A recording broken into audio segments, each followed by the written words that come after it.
Bonjour tout le monde créatif. Tu sais, récemment, j'ai beaucoup observé la nature en sortant chez moi et en regardant le ciel. Heureusement, je suis positionné tel que mon angle de vue chez moi est approximativement ouest-sud-ouest, ce qui me permet de voir la constellation Orion. Maintenant, cette constellation s'élevant au-dessus de l'horizon, juste assez pour que je puisse voir les 3 étoiles de la ceinture de cette constellation Orion, qui s'appelle la ceinture d'Orion. Honnêtement, je trouve cette simple formation d'étoiles inspirante pour que le mobile que nous allons créer aujourd'hui et pour notre activité du fun créatif.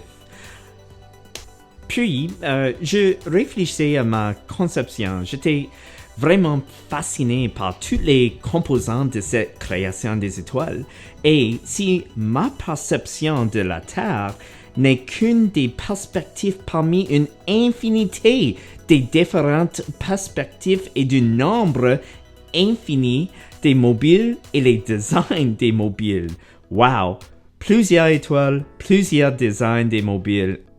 Parmi plusieurs problèmes dans cette conception mentale. Et le problème est que nous sommes vraiment limités en ce moment par les voyages dans l'espace.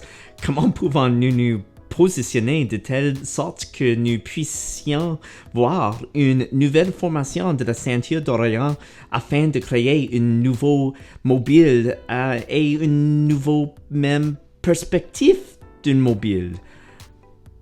Et si nous pouvions voyager vers un point dans l'espace et le temps où deux de ces étoiles à proximité de la Terre, et ces étoiles sont Delta et Zeta Orion, sont en formation indirectement l'une derrière l'autre. Considérant que Epsilon est environ 1575 années-lumière de la surface de la Terre et Zeta et Delta sont en moyenne 700 années-lumière de la surface de la Terre. Donc, la question devrait, où est-ce que moi, je réellement devrais voyager à travers l'espace et le temps pour pouvoir voir cette nouvelle perspective de la ceinture d'Orion où les deux étoiles de cette création des étoiles sont directement l'une derrière l'autre. En continuant cette expérience, j'ai pensé de concevoir un petit modèle vraiment non à l'échelle de notre propre système solaire. Voici le Soleil, Mercure, Vénus et la Terre et Mars, et vous verrez que j'ai même manqué d'espace pour dessiner toutes les planètes, et ça inclut notre planète oubliée Pluton.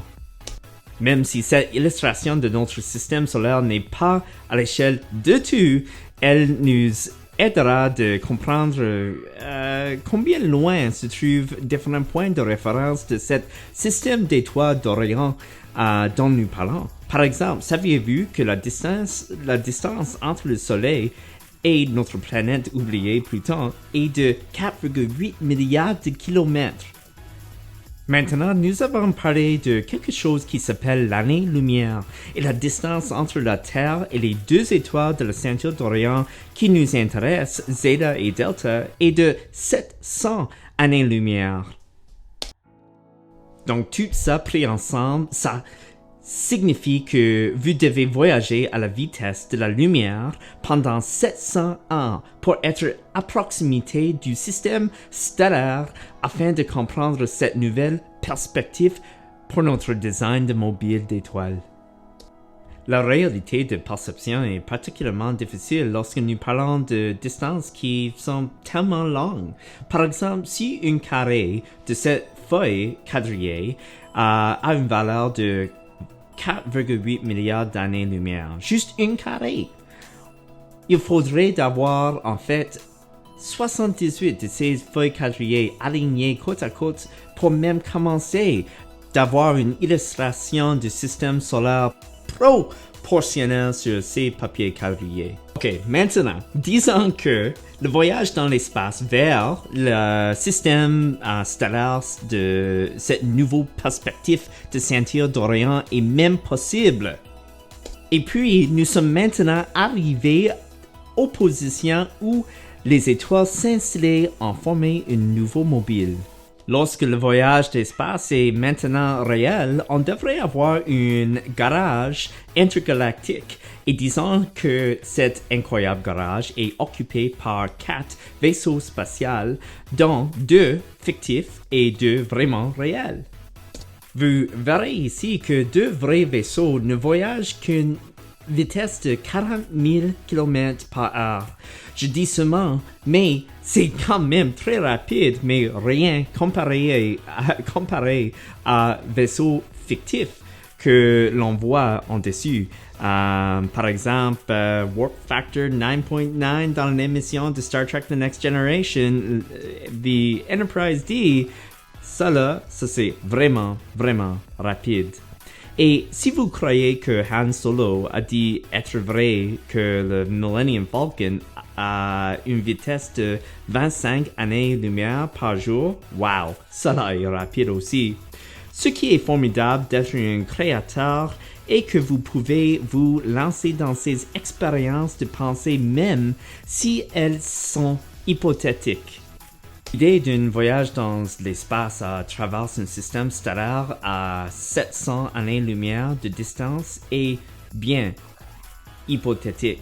Ces expériences de pensée, quant à elles, amènent des questions importantes comme quelle est l'importance de nos actions ici sur la planète Terre et que se passe-t-il si un changement de perspective est à 700 années-lumière ou même à 1 année-lumière ou à 1 kilomètre de notre communauté et si un changement de perspective est vraiment ce dont nous avons besoin pour considérer nos actions dans notre communauté.